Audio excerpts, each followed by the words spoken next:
Hello दोस्तों, कैसे हो आप लोग। आई होप आप सभी अच्छे और मजे में होंगे। मेरा नाम भारती। आज के इस वीडियो में हम लोग क्या समझने वाले हैं। आज के इस वीडियो में हम लोग साइंस के बहुत ही इंपॉर्टेंट टॉपिक, साइंस का क्या है या बायोलॉजी का, उसका एक इंपॉर्टेंट टॉपिक समझने वाले हैं। वो टॉपिक क्या है? टॉपिक क्या है? Character of living organism. आखिर लिविंग ऑर्गेनिज्म के क्या क्या कैरेक्टर होते हैं। मतलब कि अगर कोई ऑर्गेनिज्म, जैसे मैं भी एक ऑर्गेनिज्म हूँ। अब मैं लिविंग हूँ या नॉन लिविंग हूँ, ये कैसे पता चलेगा?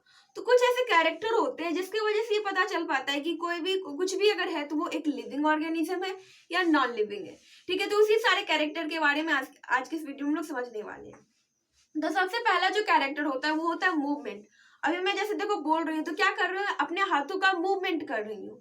तो पहला जो कैरेक्टर रहेगा वो रहेगा मूवमेंट। अगर किसी कोई भी ऑर्गेनिज्म अगर मूव करेगा तो इसका मतलब क्या होगा कि अगर कोई भी ऑर्गेनिज्म मूव करेगा, अगर उसकी मूवमेंट रहेगी तो इसका मतलब वो एक लिविंग ऑर्गेनिज्म रहेगा। अब इसका मतलब ये नहीं कि बहुत सारे ऐसे नॉन लिविंग भी होते हैं जो कि मूवमेंट करते हैं। तो ऐसा ही नहीं है, सिर्फ एक कैरेक्टर से नहीं हो जाता है। एक के और भी एक के अलावा भी बहुत सारे कैरेक्टर होते हैं, वो उस पर फॉलो होना चाहिए। अब सारे कैरेक्टर नहीं, बट कुछ कुछ ऐसे कैरेक्टर होते हैं जो कि फॉलो होना चाहिए। अब जैसे देखो ट्री, ट्री जो है वो तो मूवमेंट नहीं करता है, तो इसका मतलब क्या हुआ? नॉन लिविंग हुआ? नहीं, क्योंकि ये सिर्फ एक ही कैरेक्टर है। अभी आगे कौन सा कैरेक्टर है? आगे सबसे ज्यादा इंपॉर्टेंट कैरेक्टर है, वो है रेस्पिरेशन। क्या है? रेस्पिरेशन। हम लोग जानते हैं कि हम लोग सांस लेते हैं, सांस छोड़ते हैं, इनहेल करते हैं, एक्सहेल करते हैं। सपोज करो कि अगर हम लोग ये चीज 10 मिनट तक नहीं करें तो क्या होगा? 10 मिनट तक अगर कोई भी ऑर्गेनिज्म अगर ब्रीदिंग नहीं करता है, अगर वो रेस्पिरेशन नहीं करता है, तो इसका मतलब वो क्या हो गया? वो एक dead organism. By the way बहुत सारे लोग जो अभी के टाइम में तो ऐसा नहीं हो पाता है, क्योंकि 1-2 मिनट से ज्यादातर कोई भी इंसान अपने सांसों को नहीं रोक पाते। तो सेकंड जो इंपॉर्टेंट टॉपिक होता है वो होता है रेस्पिरेशन। अब देखो जितने भी एनिमल्स, एनिमल्स मतलब लिविंग ऑर्गेनिज्म भी, वो भी रेस्पिरेशन करते हैं। साथ में जो भी ट्री वगैरह होती है वो से भी रेस्पिरेशन करते हैं। हम लोग क्या करते हैं? इनहेल करते हैं ऑक्सीजन और एक्सेल करते हैं कार्बन डाइऑक्साइड। सो सेकंड जो कैरेक्टर हुई वो क्या हुआ? सेकंड हुआ रेस्पिरेशन, फर्स्ट हुआ मूवमेंट, सेकंड हुआ रेस्पिरेशन एंड थर्ड हुआ सेंसिटिविटी। अब देखो कि अभी मैं बोल रही हूँ, आपको सुनाई दे रही है, ये किसके वजह से? ये सेंस ऑफ हियरिंग की वजह से आप सुन पा रहे हो। क्यों? क्योंकि आपके पास वो सेंस ऑर्गन है। ठीक है, तो सेंसिटिविटी का मतलब यही होता है कि अभी जैसे मैं बोल रही हूँ तो आपको सुनाई दे रही है, किसके वजह से हो रहा है? सेंसिटिविटी के वजह से। अगर कोई चीज गर्म आपके हाथों पे रख दी जाती है या ठंडा रख दिया जाता है तो आपको पता चल जाता है ये किसके वजह से होता है? सेंसिटिविटी की वजह से। तो अगर किसी ऑर्गेनिज्म में अगर सेंसिटिविटी रही तो इसका मतलब क्या हुआ कि वो भी एक लिविंग ऑर्गेनिज्म। अब इसका मतलब ये नहीं कि बहुत सारे कैमरास वगैरह होते हैं जिसमें या टैप भी आता है अब, जिसमें कि वो सेंस करता है। ऐसा नहीं है, क्योंकि सिर्फ एक कैरेक्टर से कुछ नहीं होता है, एक के अलावा भी बहुत सारे कैरेक्टर उसमें फॉलो होने चाहिए। तो थर्ड क्या हो गया? थर्ड हुआ सेंसिटिविटी। फोर्थ सबसे इंपॉर्टेंट है, वो क्या है? ग्रोथ। अगर कोई ऑर्गेनिज्म का ग्रोथ हो रहा है तो इसका मतलब वो क्या हुआ कि वो एक लिविंग ऑर्गेनिज्म। अभी जैसे देखो ये बोर्ड है, अब ये बोर्ड मैंने सपोज करो कि मैंने इसे 1 साल पहले लिया था और 1 साल पहले भी वो ऐसा ही था, अभी भी ऐसा ही है।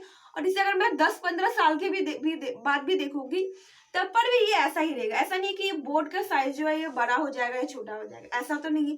बट अगर एक लिविंग ऑर्गेनिज्म का देखा जाए तो हो सकता है कि मैं 5 साल पहले मेरा हाइट छोटा था, अब मैं बड़ी हो गई। अगर आप किसी पेड़ को देखेंगे तो वो स्टार्टिंग में कितना छोटा पौधा रहता है, पहले सीड रहती है, फिर छोटा सा प्लांट होता है, फिर एक विशाल ट्री बन जाता है वो। तो क्या होता है? उसमें ग्रोथ होता है। और कोई एंट को भी देखेंगे, किसी चींटी को भी देखेंगे तो वो भी स्टार्टिंग में छोटी होती है, फिर वो थोड़ी सी बड़ी हो जाती है। मतलब कि ग्रोथ हर एक लिविंग ऑर्गेनिज्म में होता है। ठीक है, तो जिसमें भी ग्रोथ होगा इसका मतलब क्या हुआ कि वो एक लिविंग ऑर्गेनिज्म के कैटेगरी में आता है। बाय द वे जो नॉन लिविंग थिंग होती है उसमें ग्रोथ नहीं होता है। जैसे देखो ये मार्कर पहले भी ऐसी ही थी, अभी भी ऐसी ही, और अभी से 10 साल बाद भी ये ऐसी की ऐसी ही रहेगी। ये इंच 1 इंच भी है, इसका जो हाइट है वो बढ़ेगा नहीं। ठीक है, लेंथ नहीं बढ़ेगा मतलब। तो लेंथ नहीं बढ़ेगा इसका मतलब क्या है कि इसका ग्रोथ नहीं हो रहा है। ग्रोथ नहीं हो रहा है तो मतलब ये नॉन लिविंग है। ठीक है, तो जो फोर्थ जो कैरेक्टर है वो है ग्रोथ। उसके बाद क्या आता है? रिप्रोडक्शन।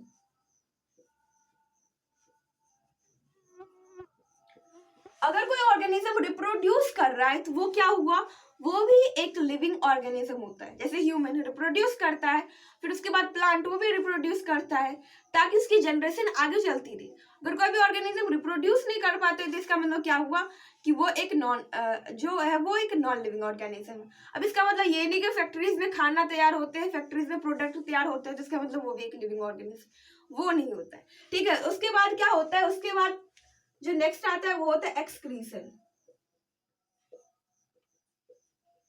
एक्सक्रीशन मतलब क्या होता है कि जैसे देखो अभी मैं खाना खाई या अभी देखो मैं सांस ली, इनहेल की तो क्या हुआ कि ऑक्सीजन हमारे बॉडी के अंदर हुआ, फिर एक्सहेल करते हैं तो क्या होता है कार्बन डाइऑक्साइड हमारे बॉडी के बाहर आता है, तो ये भी कहा जाए तो एक तरीके एक्सक्रीशन ही होता है। उसके बाद फिर स्वीट ग्लैंड होती है, हमारे बॉडी से स्वीट निकलता है। फिर अगर हम लोग खाना खाते हैं तो अब खाना में बहुत सारे वेस्ट मटेरियल भी होता है, तो वेस्ट मटेरियल हमारे बॉडी से रिलीज होता है, तो ये एक्सक्रीशन का प्रोसेस होता है। ठीक है, तो अगर किसी ऑर्गेनिज्म में एक्सक्रीशन होता है तो इसका मतलब वो भी क्या हुआ कि एक लिविंग ऑर्गेनिज्म है।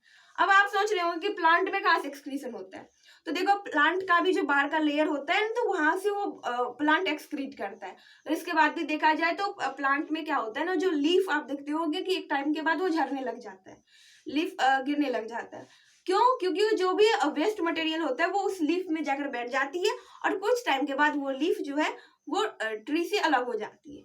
तो इस तरीके से प्लांट में भी क्या होता है कि एक्सक्रीशन होता है। उसके बाद लास्ट सबसे इंपॉर्टेंट वो क्या है, न्यूट्रिशन। अभी हम लोग खाना खाते हैं तो पहले आता है न्यूट्रिएंट्स। न्यूट्रिएंट्स क्या है कि हम लोग क्या करते हैं, हम लोग खाना खाते हैं, न्यूट्रिएंट्स में क्या होता है, कार्बोहाइड्रेट होता है, प्रोटीन होता है, फैट होता है, विटामिन मिनरल होती है, एंड इसके बाद फाइबर होता है। तो ये सब क्या है, न्यूट्रिएंट्स। न्यूट्रिशन मतलब क्या होता है कि जब हम लोग उस न्यूट्रिएंट्स को लेते हैं, किसके लिए लेते हैं, तो एनर्जी के लिए लेते हैं। ठीक है, तो वो क्या होता है, वो होता है न्यूट्रिएंट्स। तो ये सारे कैरेक्टर हैं जिससे हमें पता चलता है कि कोई भी ऑर्गेनिज्म या कुछ भी है वो लिविंग है या नॉन लिविंग है। अब जरूरी नहीं कि एक ही ऑर्गेनिज्म ये सारे कैरेक्टर देखने को मिल जाए। By the way living organism में अगर हम ह्यूमन की बात करें, एनिमल्स की बात करें, तो उसमें ये सारे कैरेक्टर देखने को मिलते हैं। बट जैसे देखो प्लांट होता है, प्लांट में आपको उसका मूवमेंट नहीं दिखेगा। प्लांट ऐसा नहीं है कि आज वो यहाँ पर है तो कुछ दिन के बाद कहीं और चले जाएगा, ऐसा प्लांट में मूवमेंट नहीं होता है। ठीक है, तो इसका मतलब ये नहीं कि वो एक नॉन लिविंग ऑर्गेनिज्म। उसमें इस मूवमेंट के अलावा भी बहुत सारे ऐसे कैरेक्टरिस्टिक हैं जिसमें फॉलो होते हैं। ठीक है, तो जरूरी नहीं है कि एक ही ऑर्गेनिज्म में ये सारे कैरेक्टर होंगे। कुछ भी कैरेक्टर, अगर थोड़ा बहुत भी कैरेक्टर एक ऑर्गेनिज्म में देखने को मिलेगी तो इसका मतलब क्या हुआ कि वो एक लिविंग ऑर्गेनिज्म। अब इसका मतलब नहीं कि सिर्फ एक कैरेक्टर देखने को मिला तो वो एक लिविंग ऑर्गेनिज्म हो जाएगा, एक नहीं, एक से ज्यादा कैरेक्टर होना चाहिए। आई होप आप लोगों को समझ में आ गया होगा। और देखो इसको याद करने का एक बहुत छोटा सा ट्रिक है। ट्रिक क्या है इसको याद करने का, वो है मिसेस ग्रीन। अगर ये मिसेस ग्रीन को याद कर लोगे मतलब ये सारा कैरेक्टर याद हो जाएगा। एम मतलब होता है मूवमेंट, आर मतलब होता है रेस्पिरेशन, एस मतलब होता है सेंसिटिविटी, जी मतलब होता है ग्रोथ, आर मतलब होता है रिप्रोडक्शन। यहाँ पर 2 आर आ रहे हैं, एक का मतलब रेस्पिरेशन, दूसरे का मतलब रिप्रोडक्शन। फिर आता है ई मतलब एक्सक्रीशन, लास्ट होता है एन मतलब न्यूट्रिशन। तो अगर आप इसको याद कर लोगे तो मतलब कि ये सारा जो कैरेक्टर है वो आपको एक झटके में याद हो जाएगा। आई होप आप लोग समझ में आ गया। अगर ये वीडियो आपको यूजफुल रहा होगा तो वीडियो पसंद आए तो प्लीज वीडियो कर दीजिएगा एक लाइक, हमारे चैनल कर दीजिएगा सब्सक्राइब। Thanks for watching.